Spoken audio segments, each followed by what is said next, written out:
Welcome to Seattle Public Utilities Ask Evelyn Live, where we answer your questions about compost, recycling, garbage, and other trashy topics. I'm your host, Becca Fong. And this week, in honor of America Recycles Day, Seattle recycles every day. We're shining a spotlight on everything in the world of recycling. So we hear a lot from you guys all year long, which we love, about all things recycling. And we've got a really good question this week about kind of that bigger topic. So, hi, Pat. Hey, Becca, how you doing? I'm doing good. How are you? Great to be here on America Recycles Week, Monday being Recycles Day, but this is the whole week we celebrate recycling across America. Absolutely. Pat and I and all of you guys watching, we got a lot of love for the blue and the green carts. But it's really nice for America Recycles Week and Day to really kind of focus in on some of the details. So Pat, you were out in the community earlier this week too. We did. We had a great day. I was over at Grocery Outlet here in Crown Hill, Ballard area. It just had a steady flow of customers approaching the table, getting stickers and brochures and information, asking really good questions about what's recyclable and what's not. What should I do with this? How clean is clean? Do you want to get going and get us started on the question that we got this week? I will read the question. So here it is. It comes to the Ask Evelyn inbox from Jordan. How much, it says, hi, Evelyn. How much of my recycling is actually recycled? I hear a lot of stories about how only a small percentage of things are recycled. I'm all in on recycling and want to make sure that my efforts are worth it. Thanks, Jordan. So what's the quick answer on that, Becca? So the quick answer is that just about all of the accepted recyclables that go into your cart are recycled. So the only time acceptable recyclables are not recycled is when they are contaminated with food, liquid, or molds. But you will notice the key word is accepted recyclables. So Pat, let's get into those details.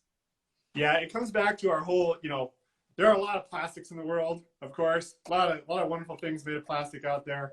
Our guidelines are really about rigid plastic packaging that's for food, beverage, soap, things like that. It's the household plastics.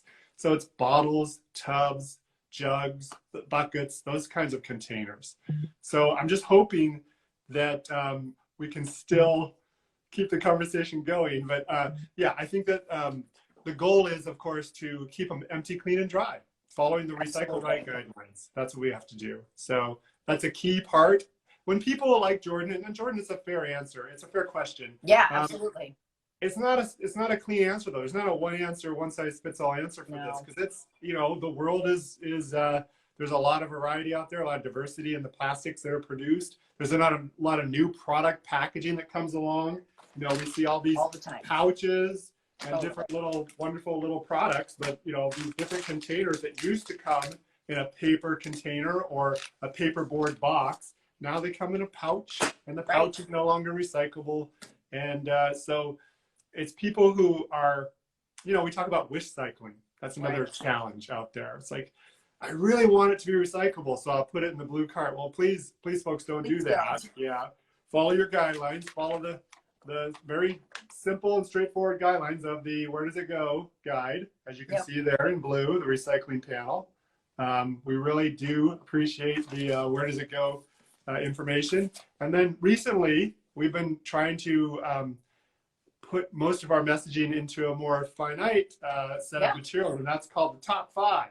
Totally. So our coworker Socorro, who's been working in the multifamily sector for many years now, she's developed a new kind of outreach method to really just focus on the main things, and that's the top 5 materials, and just try and make sure that all customers know that you really want to be clear about recycling your paper, your cardboard, your plastic bottles, your metal cans, and your glass bottles. Just to want to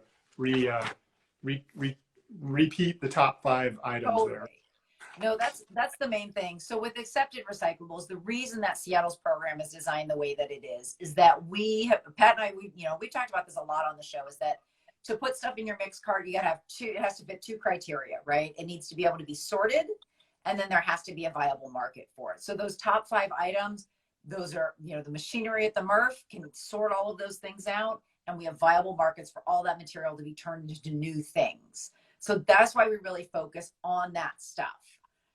One thing I did want to bring up, Jordan, was that you know, we talked about there is some material, like there's some of that wish cycling. It happens, you know, we would like less of it to happen, but it does happen.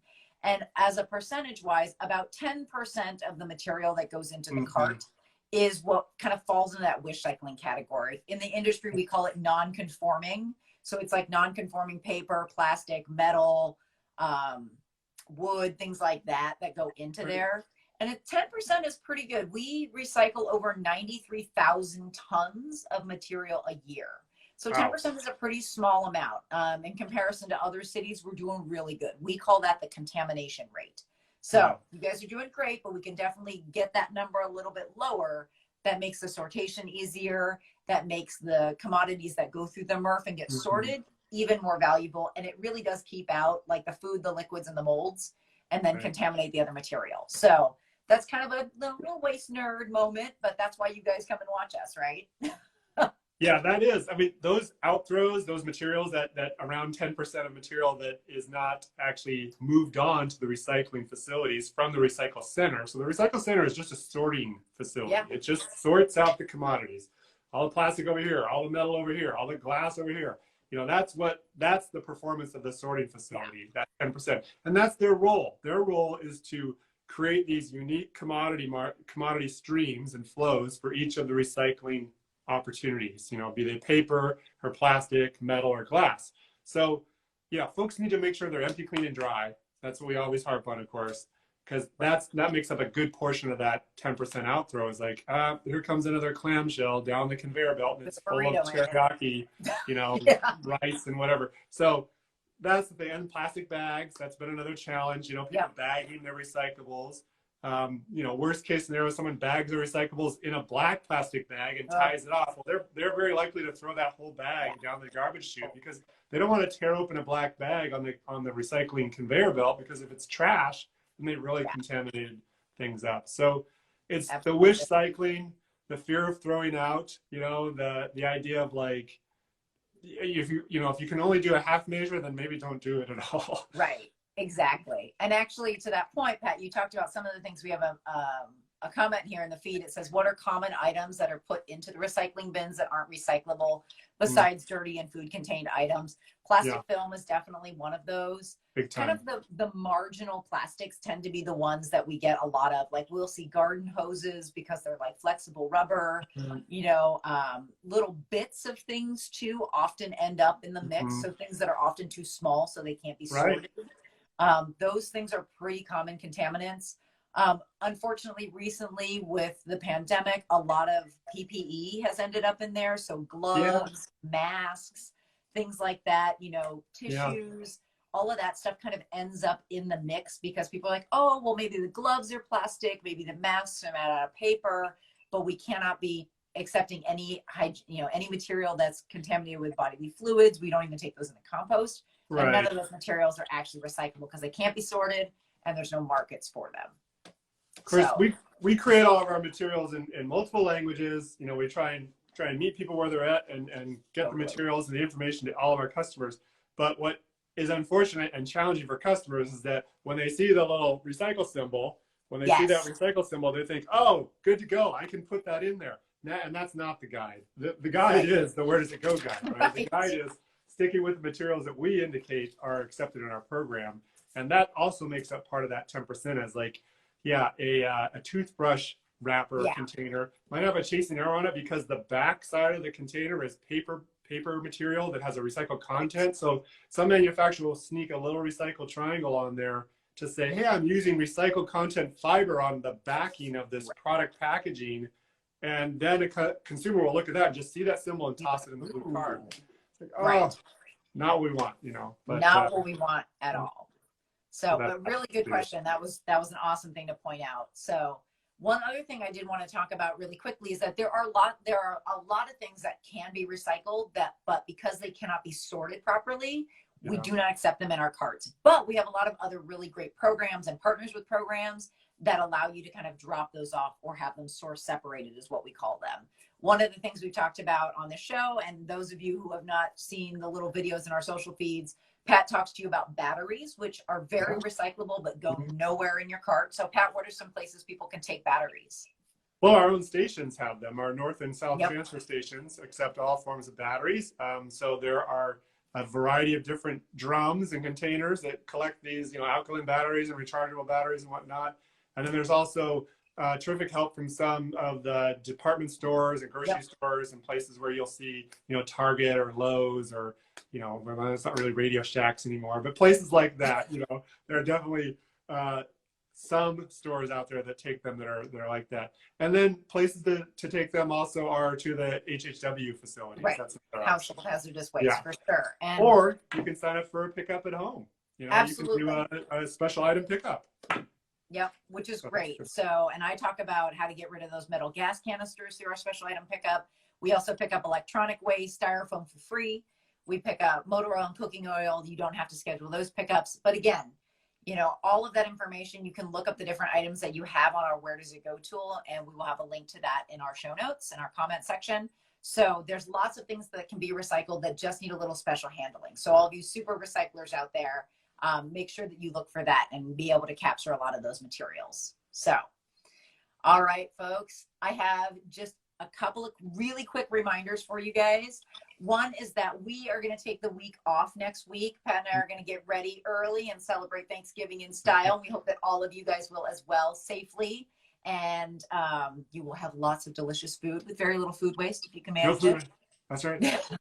And if you want to learn about Thanksgiving food waste strategies, just go to our YouTube page and look up last year's show. We did a lot on that last year. We did. Absolutely. That was a very fun one. Leftovers. You guys know who are loyal watchers. Pat and I love us some leftovers. We do. We're missing those workplace potlucks, I tell you. Man, it is so true.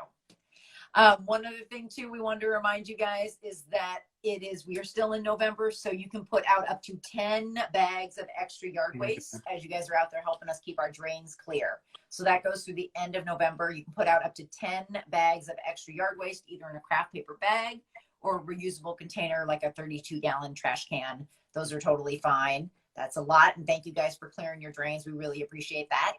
Yeah. And then one final thing, those of you who get your waste collected on Thursday or Friday as your pickup days, you will be shifted one day. So we do not collect on Thanksgiving. Everybody is home with their families.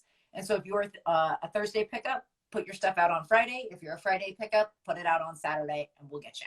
So, all right, folks. Well, everybody stay safe, eat way too much, and enjoy whoever you are going to safely gather with. And we will see you in 2 weeks. And with that, it's another episode of Ask Evelyn. Keep those fantastic questions coming. Those of you who joined us for the live show, thank you guys so much. We love getting your comments in real time. But you can certainly send us stuff on Facebook, Twitter, Instagram, or you can send us an email at askevelyn@seattle.gov. And with that, I'm Becca Fong. And remember, life's simpler with less stuff. I'm Pat Kaufman. Remember to recycle right. Happy Thanksgiving. Happy Thanksgiving. Take care. Bye.